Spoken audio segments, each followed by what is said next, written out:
Hello, everybody. Bethany, I've got a question for you. Do you think consciousness changes our reality? Well, Sharon, based on the guests that we've had so far, I'm starting to think consciousness might not have got the memo. Well, and I agree. And I think today's conversation is going to challenge a lot of assumptions. Yes, girl, because we're talking about hypnosis, regression, therapy, past life, consciousness, and whether the stories we tell ourselves are even where the story begins. Who knows? And you know what, Bethany? That isn't small talk. This is where the questions get bigger, girl. Welcome to the Yeah, Holy they Shift do. Ball Podcast. I'm Bethany, your energetic bestie, alongside my fabulous soul sister, Sharon. Hey, girl. Hey, and we're here to help you turn your shit into a shift. Yes, girl. Today we're joined by someone who has spent years helping people explore the subconscious mind, heal old patterns, and access deeper levels of awareness. Absolutely. Susan Lyons is a certified clinical hypnotherapist, a board certified regression therapist, and a Reiki Master Teacher. She has spent years helping people discover the power of the subconscious mind. Yes, girl, she has dedicated her life in helping people uncover the root causes of emotional, mental, and spiritual challenges through hypnosis, regression therapy, and girl, my favorite, energy work. You know it. You know it. That's what we're all about, energy, frequency, and Yes, vibration, girl, right? right up my alley, right up my alley. Woo! And her grandfather, Kenneth Marcus Lyons, was a hypnotherapist specializing in past life regression. So this work is part of a family legacy of Susan's that spans generations, which is just beautiful. That is. So today she helps people explore the subconscious mind, remove the limiting patterns, and discover perspectives that often change how they see themselves and their lives, girl. Exactly. So without any further ado, let's welcome Susan to the Holy Shiftballs podcast. Hey, Susan. Hi there. Morning, ladies. How Yes, are you? Good. How are you? Really good. Happy to girl, be if here. I was any better, I'd be a twin. Lord help me if that was to ever happen. So, Susan, we're going to start off with the big question. Can consciousness actually change reality, or does it simply change how we experience reality? I think it kind of goes both ways, but here's how I see it. I think our consciousness is being projected into the material that we see around us, right? So our consciousness is being projected here, and based on how we receive that information, um, we are also creating our reality. So, based on how our perception and our reaction to the situation, then we create the reality around us. So, if we change our perception, we can change the reality. So, we're Oh, co-creating. 100%. Susan, when did you first realize that consciousness shapes your reality? I definitely when I started studying hypnotherapy, Okay. because I started realizing that consciousness is not contained in the body. It's everywhere and nowhere all at the same time. And so if it's not being contained in this physical body, the mind is, but the consciousness is not.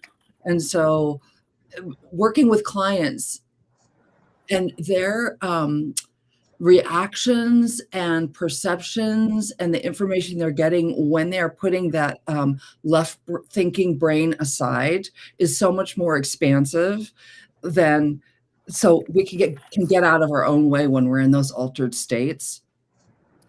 And I think it's just what comes out of people's mouth is so expansive and so simple and so detailed.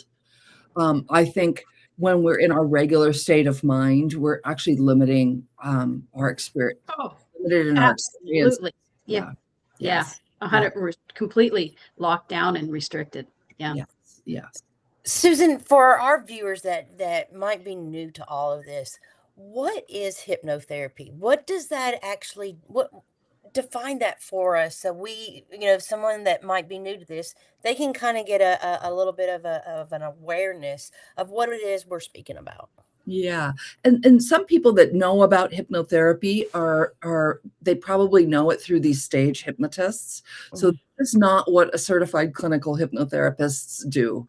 We're not, it's What? not an act, right? Well, We're you not, don't make people cluck like chickens. yes, no, we're not doing that at all. Basically, what we're doing is we're relaxing the mind and we're relaxing the body, and we're getting out of the egoic left brain thinking mind, and we're stepping into the more creative mind and the more heart-centered experience, which is really, we're only using 5 to 10% of our mind. And most of that is the left brain thinking mind. So you think about how expansive the other part is when we can step into it. And it is basically has the answers to everything that our soul has ever experienced in its many, many lifetimes. If you believe in reincarnation, I believe we have many, many, many experiences. And so when we Well, get out child of our, prodigies, I think, support that theory. yes, definitely, definitely. And I think there's actually a book called Don't Believe Everything You Think. And it's I know that's right, girl. yes, I know Yeah. that's right. and it's about how thinking causes suffering. So we get Yes. ourselves stuck in this loop trying to figure out a problem that was probably created by the left brain thinking in the first place. So if we can step out of that, then we have access to so much more information to solve problems, to change our belief systems, to change habits, and basically, you know, to live our life to our full potential. I believe we all came here for a purpose. You know, Yes. that's exactly what I assist with my clients, is to get them. Number one is to if you allow your mind to go unchecked, it is throwing out frequencies, you know, vibrations that, you know, if it's unchecked, it gets wonky, and your mind will lie to you. It is not truth coming out of it. No. And Programming.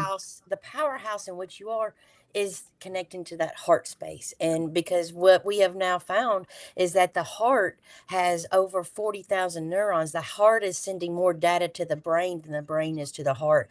And we have not been told, taught, or trained to connect to that one piece of technology that will absolutely change your reality. And I Yeah. find it fascinating. Yeah. Yeah. It's incredible. Mhm. How susceptible are people to hypnosis? Yeah. Well, Great question, Sharon. that's a really great question. And I think obviously most people that are coming to me are open-minded to this, or they've tried everything else and nothing's working. So, but I want to say that most people that are coming to me have an open mind if they're going to be trying this alternative type of therapy, right? And I can say that most people, 98% of the time I found, are able to get into an altered state and to have some results. Sometimes it takes a little bit of trust, because people are like, okay, what is this person going to do? And so they still kind of have their thinking mind turned on a little bit. Yeah. But if you work with somebody for a little while, you know, it gets easier. Let's just say it gets easier. And here's the analogy that I give. You don't go to a yoga class and think that you can do a handstand on your first try. Right. So, I always give people the example that, have you ever stared into a fire and just allowed yourself to drift and just be mesmerized by the fire? That's a form of hypnosis, right? yes, yes. We go in and out of altered states all the time, every day. Yeah. So you get to work, you drove there and you said, wait a minute, I was totally on autopilot the whole time. You don't even remember driving to work. You were just in an altered state. So these are natural states. Yes. Susan, what would you say for anyone that's listening? What does it look like when we are running on unconscious or programming? What does that look like for you? How could you to be unconscious or just merely running on programming? It's like a broken record that just keeps going over and over again and repeating the same patterns. So if we're unconscious about our behavior, we're going to just keep doing the same thing.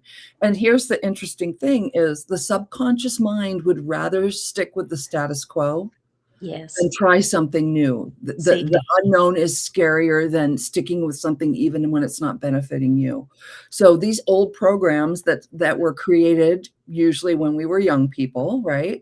And this is not just, our family structures, but this is the educational system. We're taught to behave a certain way and to operate a certain way, and that program gets installed usually by the time we're 6 or 7 years old. Up until that time, we are in a theta state, which is a hypnotic state. So that program gets installed and it just keeps running on and on and on until we decide, wait a minute, this is not working anymore. And we start to become conscious of our behaviors. That's the first step to change, is being conscious of when it's happening. Yeah. Yeah. So that brings up a great question. How do we know when we're consciously creating our reality versus unconsciously just repeating a program that was installed years ago? How do we know how do we make that distinction? That is a great question. I think these are the aha moments. And I think you feel it in the moment. I remember a personal story of mine when I realized that, oh my gosh, I had been working on myself for a while. And then I understood in a moment that I had just changed a behavior, because I became aware of, I always do this thing this way, and I'm going to sit back and I'm not going to operate that way today. And then when I saw what was happening, I realized it in that moment that I had just made a switch. Yes. Yeah. Susan, as a hypnotherapist, you've seen people absolutely transform their beliefs, their emotional habits, and even the physical symptoms. What has that taught you about the power of the subconscious mind? And I'm going to add a second question to that. Once you gain access to the subconscious mind, how can you repattern the subconscious? Well, I will say that it's repetition. I mean, these old patterns have been installed and have been running over and over again. I mean, maybe for 50 years of our life, right? So if we're going to change a behavior, we need to rewire the brain literally. So this is going to take practice and repetition to rewrite that program. So get a new neural pathway opened up. Yes. Yeah. By consciously making a new choice. Yes, exactly. And I think another really easy way to change our reality or start to alter our reality, and then this is going to sound very cliche and very simple, but it works, is a gratitude journal. Oh, It raises our 100%. vibration. And when Yes. we raise our vibration and we're more in the present moment and paying attention to what's happening, then we can make the change in the moment. But most people are running on empty, and they are just focused on the thing they need to do to get through the day, right? And they're running around, they're rushing around. They don't have a quiet moment or slow down enough to really see what's happening right in the present moment. Or even consciously know that they should. Some people it's so natural to them to be focused, to go to work, to get up, to take the kids to baseball, soccer, hockey, whatever, and come home, make dinner, sit in front of the TV, rinse, repeat. And Yes.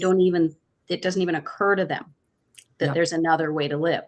Yes. So your point brings up another good question. What percentage of our lives do you think are being driven by subconscious programming as opposed to living in conscious choice? Ooh. That's a really good question. I have no idea of the percentage, but I'm going to say probably most people are running on 90% subconscious programming. Wow. Without any idea that they can change their And lives. it's constantly reinforced by everything around us. That's the other layer to this. It's not just the programming, the operating system that got installed when we were a young person. It's reinforced by everything in our media and everything in our social structure, right? Let's say 90%. That's interesting, because that's one thing that I guide, my clients through is, how, because they ask me, Bethany, how do I gain awareness? And I can't help but to lead them back to that one piece of technology that they're walking around with, and that's the heart. When you gain access to the heart without the mind, it brings you to the present moment. And when you have the present moment, you have an opportunity to either react or respond. Yes. And what's the difference? And changing that subconscious is, opening up those new neural pathways. And it could be just as easy as, if you brush your teeth with the left hand, start brushing your teeth with the right hand. Exactly. If you put your pants on with the left leg, put it on with the right leg. And that brings you to presence because you're having to consciously make a different choice. Yes. Take a different route to work in the Yeah. morning. Yes. Or if you're going to the store and you always go a certain way, or even if you're going for a walk at, whatever, morning, noon, night, then, change your route. Go for a Yes. walk in a different area, go drive to a different area or a different park or whatever and see something new. Because then that makes your neurons rewire and fire on a different way. Absolutely. Yeah, absolutely. How big do you think energy, frequency, and vibration play a role in a person's life? Well, I think it plays a huge role. I think this is all energy. Oh, So, and it's all vibration.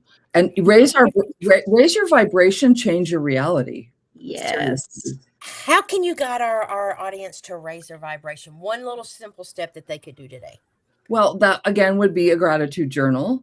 That would be number one. Gratitude journal, raising our vibration, sitting in a conscious moment of silence. Ooh, Present in the present moment and just being aware of sit in nature for a few minutes and just observe what's going on around you. Yes. Just stop. Just be present Pause. and enjoy the Yeah. eternal present moment. Yeah. Would you say then, Susan, after all these years of working with the subconscious mind and the consciousness, would you say that some of our greatest struggles in life aren't obstacles, but they're showing us that a program that it's time to change? Yes, absolutely. And I think, yes, what do we have this say, our wound is also our gift. Yes. Yes, when that's another big thing. When we change our perception of something, instead of this is happening to me, maybe this is happening for me, and I can learn something from this struggle, and I can look at it as a gift to offer me as a person. Well, basically, I've just learned something really important through this struggle, right? And it made a change. It made an important change. girl, that is so, because I think I can speak for Sharon and I both. What our reality has shown us, like through the death of my only child and through the transformation that Sharon has went through in her own life, though when going through it, it was the worst. It's like, I cannot believe this is happening to me. But once you come out the other side, I am beyond grateful for everything that I have Yes. experienced, because it brought me back to myself, back to this moment right here and right now. And like you said, that I like to be grateful, because that's a state of being. So being in that state of being of just absolute gratefulness for everything that we've experienced, without trying to make it right, wrong, real, relevant. It's just what it is, because it's allowed me to connect with that part of myself that I had been disconnected from for so long. Yeah. Exactly. Like it really boils down to a simple thing, that the worst thing that we think has happened in life that we're trying to outrun and we don't want any part of becomes our greatest teacher, our Yeah. greatest inspiration, and the greatest gift we could have ever received. Yeah. Yeah. And for anybody that's listening today, if it's a reoccurring theme or pattern that keeps coming up and keeps tapping you on your shoulder, your higher self is giving you a message. You're ready to process this. You're ready to learn something from this to make a change. So especially if it's something that keeps coming back around, pay attention. With everything that's going on in the world today, what do you think, if you could look at the subconscious programming of humanity as a whole, what do you think is the biggest belief we're collectively carrying that no longer serves us? Ooh. Woo!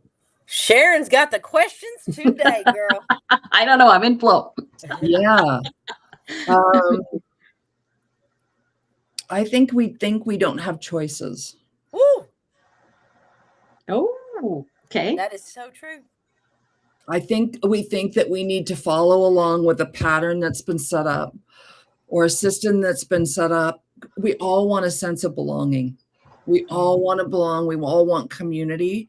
But sometimes that means you have to fit into a box and behave a certain way and do things a certain way. And that might not be who you are on a soul level. And so realizing that we have choices and that we, we can step into our power, right? And we can be who we came down here to be. Step away from the construct for a minute. And like you say, live in our right brain instead of our left, like we were taught and told to do from a young age.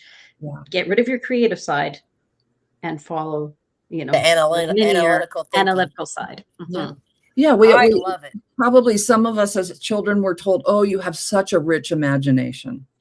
Well, that sounds derogatory, but nothing in this world was created without somebody imagining it first. Yep, it was thought first. There's nothing new under the sun, is there? Well, I love it, Susan. You have just pretty much put it that, maybe we've been giving our power away, giving our power to connect with ourselves, looking outside of ourselves to find the answer, the acceptance, and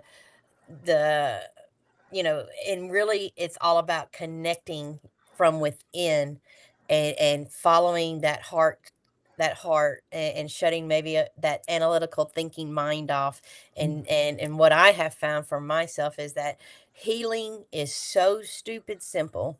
It is. Yes. It is. You're right. Really, but it's hard when you're in the thick of it. Yes. But it is. And but it takes awareness, it takes consciousness, it takes a steady choice, the awareness that I have choice in what I think, feel, and believe, and stop giving your power away to outside exactly. Forces. It's an inside job is what I say. Yes, it is. Yes. I have a friend who has that on her wall. Happiness is an inside job. Yes, absolutely. I love it. Well, we got to the section now. Our Sharon and I's favorite section, isn't it, girl? It is called Shit or Shift. And so we're going to ask you a series of questions, and you tell us if it's a shift. If it's expansive, yes. And if it's a shit, it's a program, get it out of here. No way, not having it, no how. All right, first question. If changing your beliefs changes your choices, and your choices change your life, did consciousness change reality? Shit or shift? Shift. Give me just a small. You'd have to repeat that again. Yeah, we'll just go with shift because it is. Gaining awareness. Yes. Go ahead, Sharon. The greatest limitation in a person's life isn't usually is invisible to them. Shit or shift? Your greatest limitation, is it invisible to you? Shit or shift? Oh my gosh. Shift. Why? I'm having a hard time following. Okay. We'll move on. Okay. Sorry. No, you're doing great, girl. You're doing great. Yeah. There's the great thing about this is that there's no right or wrong answer. Yes. It's true. just it's just awareness and possibility. So when people say, I'll believe it when I see it, should they actually be saying, I'll see it when I believe it? So are they, I love this because, so many people will be like, well, I have to believe it.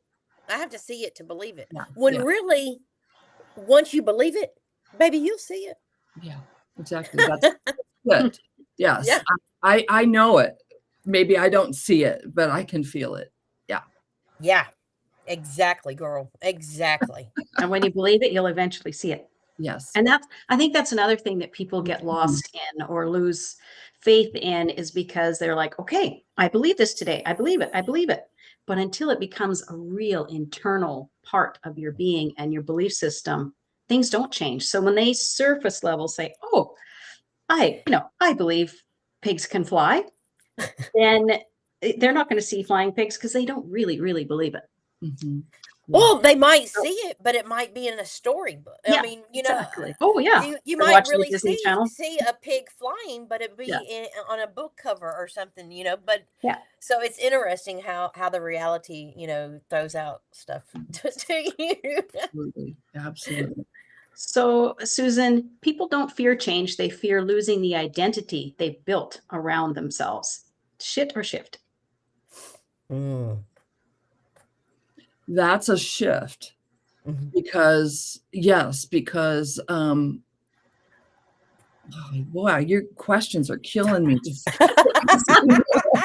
follow up with the Well, answer. I had an answer. I keep having an answer, and it was right there. It's all good, Susan. It's all good. If your perception changes, but the circumstances don't, and your entire experience improves, did consciousness change it? So if your perception changes, but your circumstance doesn't, did consciousness change the reality? yes, shift. Shift. Got it. Yes, That was my last question. yes, My last question. Manifestation isn't about attracting what you want. It's about becoming aware of what's blocking it. Shit or shift? shift. Yes. Because if you're not aware of what's blocking it, how are you going to make a change? Woo. Awesome. Yeah, Awesome. you have to be conscious of what's stopping you, right? Right. To be able Right. to change the program. Yeah. Yep. Fantastic. Fantastic. Okay, this isn't a shit or shift question. This is a final question from me. Mhm. Susan, if every listener could leave this conversation understanding just one truth, one about consciousness, what would you have that truth to be? Mhm. Your consciousness and your perception can create your reality. Mm. You know what? Mic drop. I love that, Susan, because I think what this entire WTF is consciousness series we are, is talking about. That's what it's all about. Not telling That people what to sentence right believe, there. Yeah, not convincing anyone of anything. It's about becoming curious enough to Yeah. question what you've assumed was true. Because whether consciousness changes reality or not, one thing's certain: the moment you become aware of something, you cannot become unaware. exactly. Absolutely. So, Susan, how can people, our audience, connect with you Yeah. and So work with you? yes, my website is discover your TRU without the E self .com. Mhm. And so that's where people can find me and they can work with me. I also do a monthly past life regression group. The information is also on my website. That is online, so anyone can join from anywhere. So yeah, that's also a really good way to kind of dip your toe in if you're interested in reincarnation and past life regression. Love it. Love Love it. it. Love it. Well, Yeah. thank you so much, Susan, for coming on and sharing your heart, your awarenesses with our audience. I know Mhm. for me, it shifted some new perspectives for me. And Sharon, do you have any final words?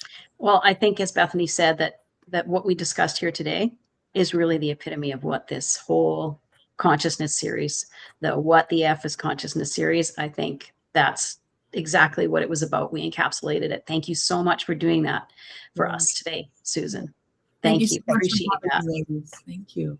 Thank you. Thank It's been you. a pleasure. Thank you. Love it. Wow. That was really good. That was a great Well, show. girl, that was amazing. What a divinely guided being, she Yes, is, and just a plethora. And you can really feel the energy coming off of her. I could feel it within my field. So I'm so grateful for that. So Sharon, sweetheart, who do we have on the show next week, girl? we have our friend Olga is coming back. Olga, whose last name we can't pronounce. She's coming back. And That she's going girl. to, yeah, that one, that beautiful soul called Olga. One of my favorites. I love Olga. But she's Yes. here to discuss emotions and consciousness and how consciousness affects emotions, or do emotions affect consciousness? How does that work? Wow. What's happening? So, yeah, she's going to take us a deep dive into that, which will be really interesting. Yes, I am really looking forward for that conversation. Well, Sharon, just like always, it's been an amazing One, Thursday morning to it spend with you. has been. It's been wonderful. And I want to thank everybody who's watching and commenting. And as always, Danny, it is wonderful to have you in the house and hear all of your amazing thoughts as the show goes on. Well, Sharon, once again, girl, remember, when life kicks you in the balls, be sure to tune in to your Holy Shiftball podcast. Where we help you turn that shit into a shift. See you next See you Thursday. next